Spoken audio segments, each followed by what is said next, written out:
আছে, বাংলাদেশের মানুষও সমুচিত জবাব দেওয়ার জন্য প্রস্তুত আছে। আপনারা যদি এদিকে সমর্থন না করেন তবে ভারতে যে শান্তিকামী মানুষ, গণতান্ত্রিকামী মানুষ, রাজনৈতিক দল এবং বিভিন্ন সংগঠন, নাগরিক সমিতি, সাংবাদিক বন্ধু সকলের প্রতি আমরা আহ্বান জানাচ্ছি, আমরা আপনাদের পক্ষ থেকে এই বিজেপি, আরএসএস এবং এই ইসকনের উগ্রবাদী কর্মকাণ্ডের নিন্দা আমরা চাই।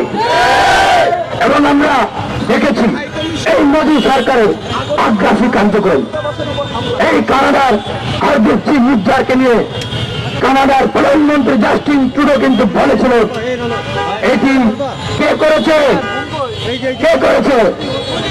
মোদী সরকারের এজেন্ডা করেছে। সুতরাং শুধু বাংলাদেশ নয়, তাদের যে আগ্রাসী মনোভাব, বিশ্বের বিভিন্ন দেশকে অসম্মান করে